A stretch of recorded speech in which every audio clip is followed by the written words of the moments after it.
ಇಟ್ಟಂ ತಿಂದಂ ಬೆಟ್ಟಂ ಕಿತ್ತಿಟ್ಟಂ ರಾಗಿಗೆ ರೋಗವಿಲ್ಲ ಎಂತಾರೆ.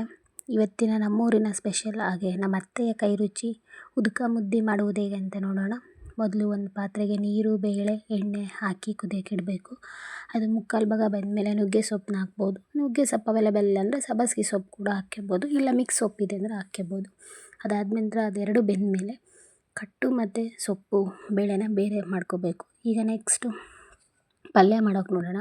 ಒಂದು ಬಾಣಲೆಗೆ ಎಣ್ಣೆ, ಸಾಸಿವೆ, ಜೀರಿಗೆ, ಕರಿಬೇವು, ಜಜ್ಜಿರೋ ಬೆಳ್ಳುಳ್ಳಿ, ಈರುಳ್ಳಿ, ಹಸಿಮೆಣ್ಸಿನ್ಕಾಯಿ ಹಾಕ್ಕೊಂಡು ಚೆನ್ನಾಗಿ ಫ್ರೈ ಮಾಡ್ಕೋಬೇಕು. ಇದು ಚೆನ್ನಾಗಿ ಫ್ರೈ ಆದಮೇಲೆ ಬೇಯಿಸ್ಕೊಂಡಿರೋ ನುಗ್ಗೆ ಸೊಪ್ಪು ಮತ್ತು ತೊಗರಿಬೇಳೆನ ಹಾಕಿ ಫ್ರೈ ಮಾಡಬೇಕು. ಇದಕ್ಕೆ ಸ್ವಲ್ಪ ಉಪ್ಪು, ಸಾಂಬಾರು ಪುಡಿ, ಗುರಾಳ್ ಪುಡಿ ಅಥವಾ ಹುಚ್ಚೆಳ್ ಪುಡಿ ಮತ್ತು ಅರಿಶಿನ ಪುಡಿ ಹಾಕಿ ಚೆನ್ನಾಗಿ ಮಿಕ್ಸ್ ಮಾಡಿಕೊಂಡ್ರೆ ನುಗ್ಗೆ ಸೊಪ್ಪಿನ ಪಲ್ಯ ರೆಡಿಯಾಗುತ್ತೆ. ಇದನ್ನ ಚಪಾತಿ ಜೊತೆಗೂ ತಿನ್ಬೋದು, ಅನ್ನದ ಜೊತೆಗೆ ತಿನ್ಬೋದು. ಉದುಕ ಮುದ್ದೆಗೆ ಸಖತ್ ಕಾಂಬಿನೇಷನ್. ಈಗ ಉದುಕ ಮಾಡೋದು ಅಂದರೆ ಬದನೇಕಾಯಿ ಬಜ್ಜಿ ಮಾಡೋದು ಹೇಗೆ ಅಂತ ನೋಡೋಣ. ಮೊದಲು ಸುಟ್ಕೊಂಡಿರೋ ಬದನೇಕಾಯಿ, ಹಸಿಮೆಣ್ಸಿನ್ಕಾಯಿನ ಫ್ರೈ ಮಾಡ್ಕೋಬೇಕು.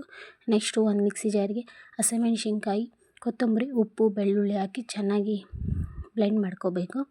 ಅದಾದ ನಂತರ ಸುಟ್ಟಿರೋ ಬದನೇಕಾಯಿನ ಚೆನ್ನಾಗಿ ಓಪನ್ ಮಾಡಿ ನೋಡಬೇಕು. ಏನಕ್ಕೆ ಅಂತಂದರೆ ಅದರಲ್ಲಿ ಹುಳ ಇರುತ್ತೆ ಬದನೇಕಾಯಲ್ಲಿ, ಅದಕ್ಕೋಸ್ಕರ ಅದನ್ನೂ ಹಾಕ್ಕೊಂಡು ಚೆನ್ನಾಗಿ ಜಜ್ಕೋಬೇಕು. ಸ್ವಲ್ಪ ತರಿಯಾಗಿ ಜಜ್ಕೊಂಡ್ರೆ ಚೆನ್ನಾಗಿರುತ್ತೆ ಟೇಸ್ಟಿಗೆ. ಈಗ ಇದು ಬದನೇಕಾಯಿ ಚಟ್ನಿ ರೆಡಿ ಆಗುತ್ತೆ.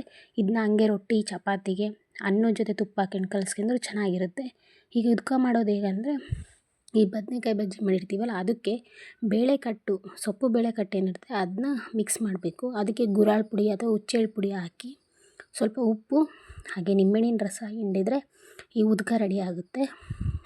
ಇದಕ್ಕೆ ನೀವು ರಾಗಿ ಮುದ್ದೆನಾದರೂ ಮಾಡ್ಕೋಬೋದು, ಜೋಳದ ಮುದ್ದೆನಾದರೂ ಮಾಡ್ಕೋಬೋದು. ಒಬ್ಬರು ರಾಗಿ ಮುದ್ದೆ ಉಣ್ತಾರೆ, ಒಬ್ಬರು ಜೋಳದ ಮುದ್ದೆ ಉಣ್ತಾರೆ. ನಿಮ್ಗೆ ಯಾವ್ದು ಇಷ್ಟ ಅದು ಮಾಡ್ಕೊಬೋದು. ಈಗ ಉದ್ಕ ರೆಡಿಯಾಗಿದೆ. ಉದ್ಕ ಜೊತೆ ಸೊಪ್ಪಿನ ಪಲ್ಯ ಮತ್ತು ಉದುಕ ಮುದ್ದೆ, ತುಪ್ಪ ಊಟ ಮಾಡಿದರೆ ತುಂಬ ಚೆನ್ನಾಗಿರುತ್ತೆ. ನನ್ನ ವಿಡಿಯೋ ನೋಡಿದ್ದಕ್ಕಾಗಿ ಧನ್ಯವಾದಗಳು.